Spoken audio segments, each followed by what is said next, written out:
Hello students, welcome to PU academy. आज की video में हम जीके जीएस का डे 3 देखेंगे। तो इससे पहले हमने जो देखा था वो धर्म ग्रंथ और ऐतिहासिक ग्रंथ थे। आज की वीडियो में हम देखने वाले हैं विदेशियों का विवरण। जैसे कि मैंने आपको बताया था कि हम 4 तरह से इतिहास को जान सकते हैं। ठीक है, अगर हमें प्राचीन इतिहास जानना है तो सबसे पहले हमने क्या जाना, धर्म ग्रंथ जाने, फिर ऐतिहासिक ग्रंथ जाने। आज की वीडियो में हम विदेशियों का विवरण जानेंगे और पुरातत्व के साक्ष्यों को जानेंगे। ठीक है, तो चलिए वीडियो स्टार्ट करते हैं। उससे पहले अगर आप चैनल पे नए हैं तो चैनल को सब्सक्राइब कर लें, साथ ही नोटिफिकेशन बेल को प्रेस कर दीजिएगा जिससे आने वाली वीडियोस की नोटिफिकेशन आपको मिलती रहे। चलिए स्टार्ट करते हैं। तो देखिए, यहाँ पे कुछ विदेशियों के नाम मैंने लिखे हैं, साथ में उनके उपनाम, रचना और यात्री वगैरह भी बताए हैं। ठीक है, कि वो कहाँ की यात्री थे। ठीक है, तो यहाँ पे देखिए, इन्हें नोट कर लीजिएगा। सबसे पहले देखिए, हम बात करेंगे हेरोडोटस की। तो इसका उपनाम क्या था? इनका उपनाम था इतिहास का पिता। इन्हें किस नाम से भी जाना जाता है? आपके पास क्वेश्चन आ सकता है कि इतिहास का पिता किसे कहा जाता है, या फिर पूछ सकते हैं कि हेरोडोटस का उपनाम क्या है। ठीक है, तो इन्हें किस उपनाम से जाना जाता है? इतिहास का पिता। इस चीज को याद रखिएगा। ठीक है, तो जो अगर किसी का उपनाम है कोई, तो उसे अच्छे से याद कर लीजिएगा। उपनाम क्या है? इतिहास का पिता। किसका? हेरोडोटस का। रचना कौन सी थी इनकी? इन्होंने क्या रचना लिखी? हिस्टोरिका। ठीक है, क्या है रचना का नाम? हिस्टोरिका। और ये कहाँ के यात्री थे? ये थे यूनानी रोमन यात्री। कहाँ के यात्री थे? यूनानी रोमन यात्री थे। ठीक है, तो यहाँ पे अगर क्वेश्चन आता है आपसे कि हेरोडोटस कौन थे? वो यूनानी रोमन यात्री थे। इन्होंने कौन सी रचना लिखी? हिस्टोरिका रचना लिखी। और उपनाम क्या था इनका? इनका उपनाम था इतिहास का पिता। यानी कि इन्हें अन्य किस नाम से जाना जाता है? तो हेरोडोटस को अन्य किस नाम से जाना जाता है? इतिहास के पिता के नाम से जाना जाता है। ठीक है, सेकंड आता है आपका टॉलमी। टॉलमी की जो रचना थी वो थी भारत का भूगोल। क्या नाम था इसकी रचना का? भारत का भूगोल। ठीक है, और ये कहाँ के यात्री थे? ये यात्री थे यूनानी रोमन यात्री थे। ठीक है, ये भी यूनान के ही यात्री थे। ठीक है, और इनकी रचना का नाम क्या था? भारत का भूगोल।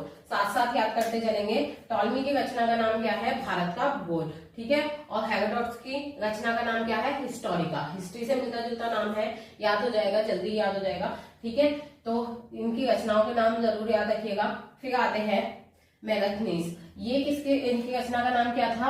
इंडिका। क्या नाम था इनकी रचना का? इंडिका। इंडिया से मिलता जुलता नाम है, जल्दी याद होना चाहिए। इंडिका नाम था। किसकी रचना का नाम था? मेगास्थनीज की रचना का नाम था। ये कहाँ के यात्री थे? ये भी यूनानी रोमन यात्री थे। लेकिन ये थे कौन? ये थे सेल्यूकस निकेटर के राजदूत। ठीक है, तो अगर आता है कि सेल्यूकस निकेटर का राजदूत कौन था, तो मेगास्थनीज था। ठीक है, उसके अलावा अगर ये पूछा जाता है कि मेगास्थनीज किस शासनकाल में आया, मतलब कौन से राजा का शासनकाल था, तो चंद्रगुप्त मौर्य का शासनकाल था। ठीक है, इन्होंने अपनी रचना में भी मौर्य समाज के बारे में लिखा। ठीक है, मतलब जब चंद्रगुप्त मौर्य का शासन चल रहा था तो उस समय पे वहां का समाज किस तरह का था, इसी बारे में इन्होंने अपनी रचना में लिखा है। तो यहाँ पे आपको रचना का नाम याद करना है। रचना का नाम क्या है? मेगास्थनीज की रचना का नाम है इंडिका। किस शासनकाल में आए? चंद्रगुप्त मौर्य के। कहाँ के यात्री थे? यूनानी रोमन यात्री थे। साथ ही ये कौन थे? ये सेल्यूकस निकेटर के राजदूत थे। ठीक है, फिर आता है फाहियान। फाहियान कौन था? फाहियान एक चीनी यात्री था।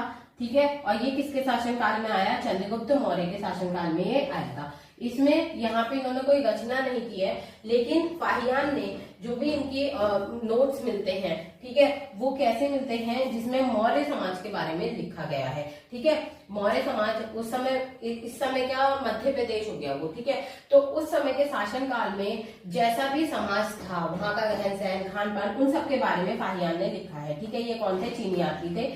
इनसे अगर कोई क्वेश्चन आता है कि फाहियान कौन था, तो वो आएगा चीनी यात्री। ठीक है, और अगर इसके अलावा कोई क्वेश्चन आएगा तो वो यही आएगा कि ये किसके शासनकाल में भारत आए। ठीक है, तो फाहियान किसके शासनकाल में आए थे? चंद्रगुप्त द्वितीय के शासनकाल में। ठीक है, और ये 14 वर्ष तक भारत में ही रहे थे। ठीक है, तो यहाँ पे ये तो आपसे नहीं पूछा जाएगा कि ये कितने वर्ष तक यहाँ रहे थे। ठीक है। तो फाहियन किसके शासनकाल में आए थे? चंद्रगुप्त द्वितीय के। और कौन से यात्री थे? चीनी यात्री थे। ठीक है, तो इसे आप अच्छे से नोट कर लीजिएगा, साथ साथ इसे याद करते चलिएगा, बहुत ज्यादा डिफिकल्ट नहीं है।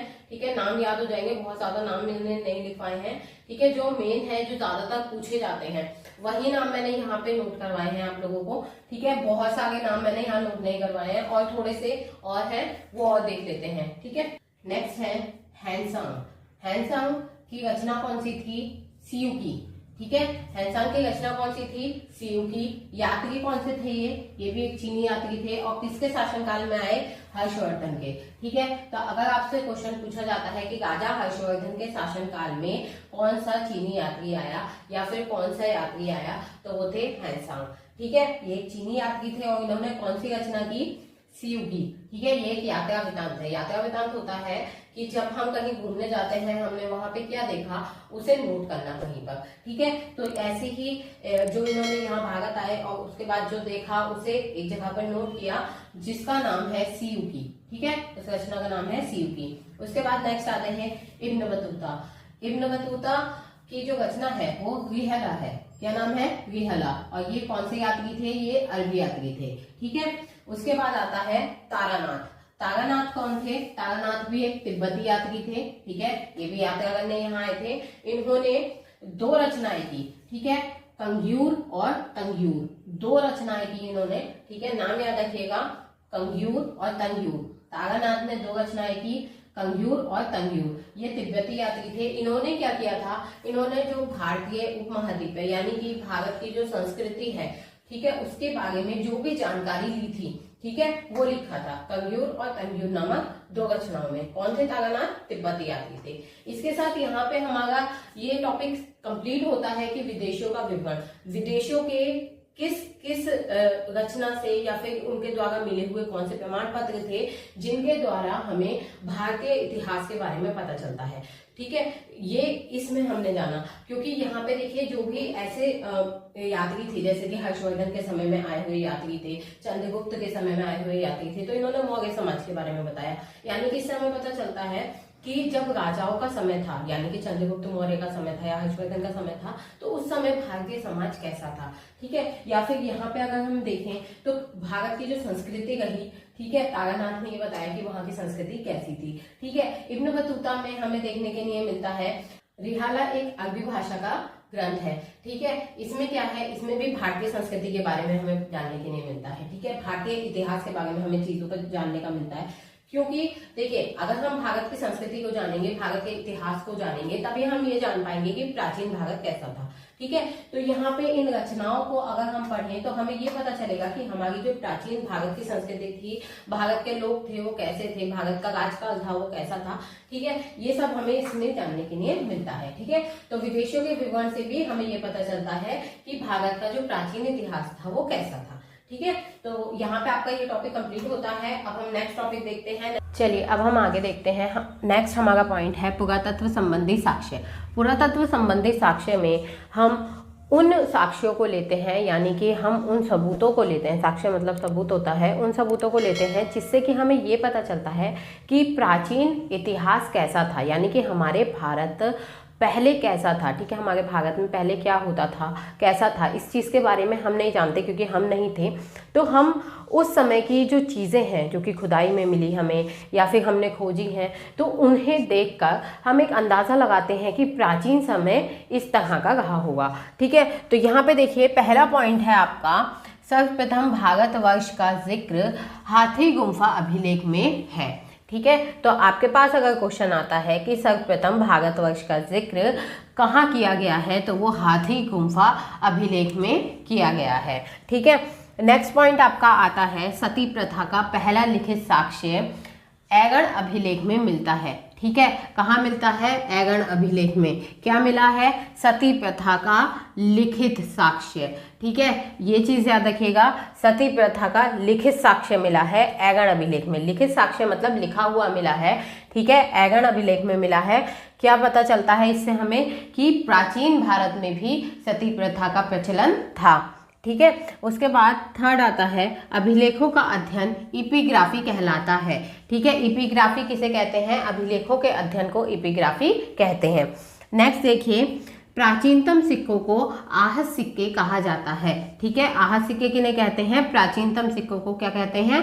आहत सिक्के कहते हैं। और इन्हें साहित्य में क्या कहा जाता है? काशाग्पण। क्या कहा जाता है साहित्य में? काशाग्पण। ठीक है, फिर देखिए आरिकमेणु। आरिकमेणु एक स्थान है जो कि पुडुचेरी के निकट है। ठीक है, क्या है? आरिकमेणु एक स्थान है जो कि पुडुचेरी के निकट है। यहाँ पे क्या प्राप्त हुआ? रोमन सिक्के प्राप्त हुए। क्या मिले यहाँ पे? रोमन सिक्के मिले हैं। ठीक है, उसके बाद लास्ट पॉइंट आपका आता है कि सर्वप्रथम सिक्कों पर लेख लिखने का कार्य किसने किया था? यवन शासकों ने किया था। ठीक है, सबसे पहले जो सिक्के चलते थे उन पे कोई लेख नहीं लिखा होता था। ठीक है, उन पे लेख लिखने का यानी कि कुछ भी काम जो उन्होंने लिखने का करवाया था वो किसने करवाया था? यवन शासकों ने करवाया था। ठीक है, तो ये कुछ इंपॉर्टेंट पॉइंट है, ये आप नोट कर लीजिए। इस टॉपिक से बहुत ज़्यादा क्वेश्चन नहीं आते हैं, तो आपको बहुत ज़्यादा डीप इसमें से पढ़ने की ज़रूरत नहीं है। अगर क्वेश्चन आएगा तो 1 से 2 क्वेश्चन इस टॉपिक से आते हैं, वरना कई बार इसे स्किप भी कर देते हैं। ठीक है, तो इसके जो बहुत ज़्यादा मोस्ट इंपॉर्टेंट पॉइंट थे वो मैंने आपको नोट करवाए हैं। अगर आप बुक से पढ़ते हैं तो बुक में बहुत सारे आपको पॉइंट मिलेंगे और आप बहुत ज़्यादा कन्फ्यूज हो जाएंगे। और आपका जो DLED का एग्ज़ाम है उसमें बहुत ज़्यादा डीप नहीं पूछा जाता है, और खासकर इस टॉपिक से तो बिल्कुल भी नहीं। ठीक है, तो इसलिए आपको जितना पढ़ना मैं पढ़ा रही हूँ इतना ही पढ़ना है, बहुत ज़्यादा डीप नहीं जाना है। ठीक है, आप इसे नोट कर लीजिए या स्क्रीनशॉट ले लीजिए। उसके बाद आज की क्लास में तो हम यही देख रहे हैं। उसके बाद जो हमारी नेक्स्ट क्लास होगी डे 4, उसमें हम और चीज़ें देखेंगे जिसमें कि हम प्रागैतिहासिक इतिहास, सिंधु सभ्यता वगैरह के बारे में जानेंगे। ठीक है, तो आज के लिए इतना ही, मिलते हैं नेक्स्ट वीडियो में। आई होप वीडियो आपको अच्छी लगी होगी, तो वीडियो को लाइक करें, शेयर करें, साथ ही चैनल को सब्सक्राइब करना ना भूलें। Thanks for watching.